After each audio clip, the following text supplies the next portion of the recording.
Hello అండి అందరికీ welcome to our channel Siri square all in one. Today recipe వచ్చేసి కాకరకాయ వేపుడు అండి. మన కాకరకాయ కారం కన్నా కూడా చాలా టేస్టీగా ఉంటుంది. ఇప్పుడు ప్రాసెస్లోకి వెళ్ళిపోదాము. ముందుగా కాకరకాయలను నీట్గా వాష్ చేసుకోవాలి. తర్వాత స్టవ్ వెలిగించుకొని గిన్నె పెట్టుకొని వాటిలో వాటర్ వేయాలి. ఆ వాటర్లోనే కొంచెం ఉప్పు అలాగే పసుపు వేసి కొంచెం నీళ్లు బాయిల్ అవ్వనివ్వండి.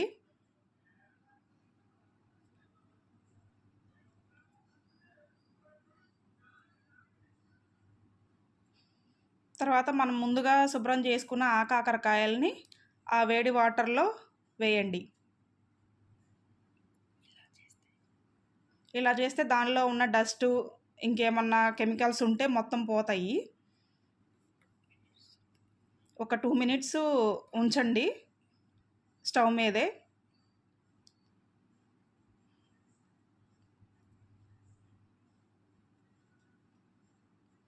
తర్వాత వాటిని వడగట్టుకోండి. వాటర్ తీసేసి ఓన్లీ కాకరకాయలను ఉంచుకోండి. ఉంచుకున్న తర్వాత వాటిని కట్ చేసుకోవాలి పొడుగ్గా. మన ఇష్టం అండి, మనకి ఎలా కావాలంటే అలా కట్ చేసేసుకోవాలి ముక్కల్ని. లోపల విత్తనాలు ఉంటాయి కదా, అవి మీకు మా ఇష్టము అనుకుంటే ఉంచుకోండి, లేదంటే తీసేసేయండి. తీసేసి వాటిని పొడుగ్గా, నేనైతే నిలువుగా కట్ చేశాను. మొత్తం కట్ చేసుకున్నాము.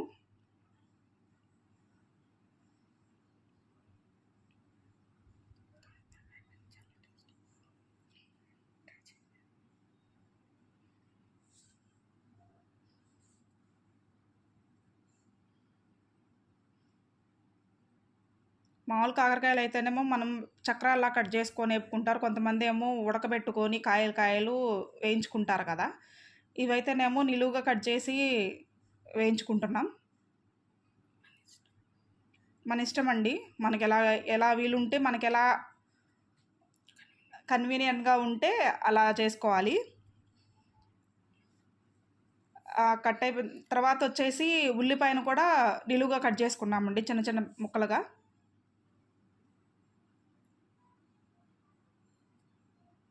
ఒక ఉల్లిపాయ సరిపోతుంది. నేనైతే ఒకటి కట్ చేశాను.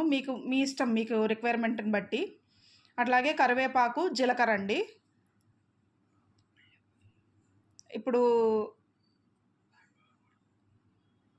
ఇప్పుడు స్టవ్ వెలిగించుకొని బాండీ పెట్టుకొని, బాండీ వేడైన తర్వాత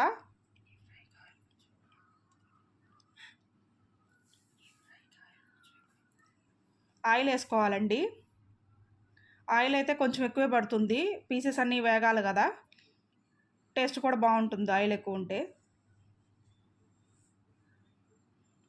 ఆయిల్ గిట్ అయిన తర్వాత మనం కట్ చేసిన ముక్కలు వేసుకుందాము. ముక్కలన్నీ వేసేసుకున్న తర్వాత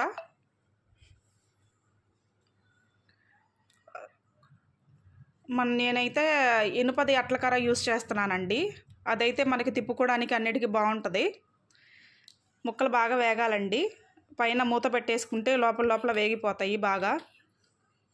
ముక్కంతా ఉడికిపోద్ది పచ్చి పచ్చిగా లేకుండా. స్టవ్ని సిమ్లో పెట్టి వేయించుకుందాము. మధ్య మధ్యలో తిప్పుతూ ఉండండి, లేదంటే అడుగంటిపోద్ది, మొత్తం ఒకవైపే కాలుతాయి. మనకి దీనికి కారానికి వచ్చేసి ఎండు కొబ్బరి, చిన్నుల్లిపాయలు,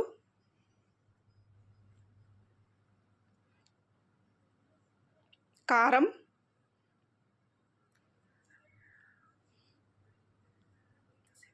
ధనియాలు, ఉప్పు కావాలండి. ముందుగా ఎండు కొబ్బరిని మనం ముక్కలు చేసి అట్టి ఉంచుకుందాము. మనం ఈ ప్రాసెస్ చేసేలోపు మనకి ముక్కలు వేగిపోతాయండి, అందుకని రెండు ఈక్వల్గా చేస్తున్నాము. ముక్కల్లో కొంచెం సాల్ట్ వేసుకోవాలి.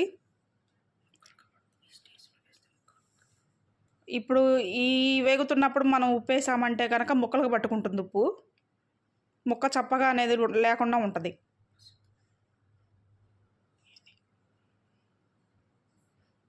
అందులోనే పసుపు కూడా యాడ్ చేద్దామండి. కొంచెం మొత్తం కలిసేటట్టు కలుపుకోవాలి.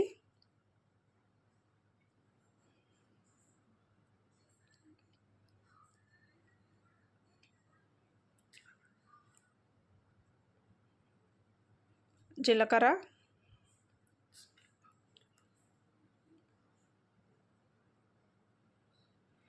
జీలకర్ర స్మెల్ అనేది బాగుండిద్దండి. కరివేపాకు ఈ స్టేజ్లో వేస్తేనే ఆ స్మెల్ అనేది ముక్కలకు పట్టుకుంటుందండి. కరివేపాకు ఆ స్మెల్ తెలుస్తుంది. మధ్యలోనే కొంచెం గ్యాప్ తీసుకొని ఆనియన్స్ వేసుకుందాం. ఆనియన్స్ వేగిపోతాయి. ముందే వేసామంటే అవి మాడిపోతాయండి మొత్తం వేగేలోపు. ఈలోపు మనం కారం ప్రాసెస్ చూద్దాము. ముందుగా మిక్సీ జార్లో ధనియాలు, అలాగే ఎండు కొబ్బరి ముక్కలు కట్ చేసి ఉన్నాయి కదా, అవి వేసుకుందాము. తర్వాత కారం వేసుకుందాం.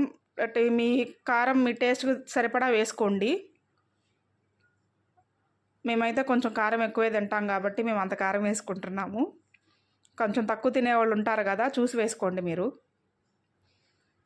దానిలోనే జీలకర్ర, ఉప్పు వేసుకుందామండి.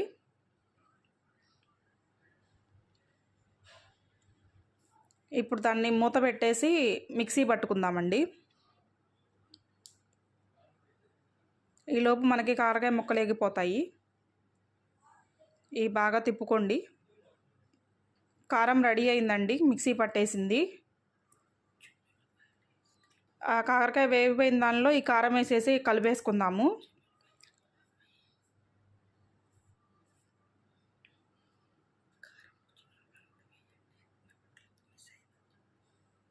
మేమైతే చిన్నులపాయలు కూడా యాడ్ చేసామండి, కాకపోతే కొంచెం అది క్లిప్ మిస్ అయింది.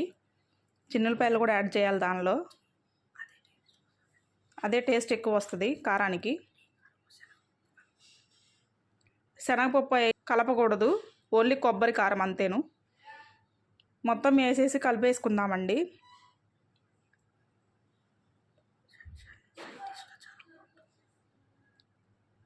స్టవ్ ఆఫ్ చేద్దామండి.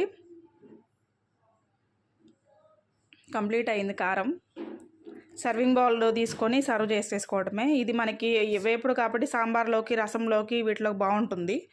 వేడివేడి అన్నంలో నెయ్యి వేసుకొని తిన్నా కూడా బాగుండిద్ది. ఒకసారి ట్రై చేసి చూడండి. ఓకే అండి, మళ్ళీ కలుద్దాం ఈసారి వీడియోతో. బాయ్ అండి.